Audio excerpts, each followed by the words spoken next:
দিন কয়েক আগেই মা হওয়ার খবর দিয়ে আলোচনায় ঝড় তুলেছিলেন অভিনেত্রী শবনম বুবলী। জানিয়েছেন তার ও শাকিব খানের সংসারে এসেছে দ্বিতীয় সন্তান। সে কন্যার নাম রেখেছেন শার্লিন খান। যদিও বিষয়টি নিয়ে শাকিব বরাবরের মতোই ছিলেন নীরব। এদিকে নিজের ভেরিফাইড ফেসবুক পেজে কয়েকটি ছবি পোস্ট করেছেন বুবলী। সেখানে তাকে দেখা গেল বিয়ের সাজে। না, এটা নিজের বিয়ে নয়, বরং পেশাদার কাজ। একটি প্রতিষ্ঠানের প্রচারে বেগুনি রঙের লেহেঙ্গা পরে সেজেছেন বউ। ভারী নকশাখচিত সেই লেহেঙ্গার সঙ্গে পরেছেন সাদা রঙের গয়না, কপালে বেগুনি রঙের টিকলি।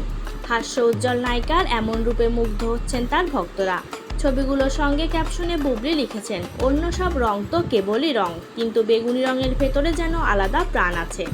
পোস্টে বুবলী সাজের প্রশংসা করেছেন অনেকেই। কেউ কেউ আবার নবজাতক কন্যার ছবি কবে প্রকাশ করবেন সেটাও জানতে চাইছেন।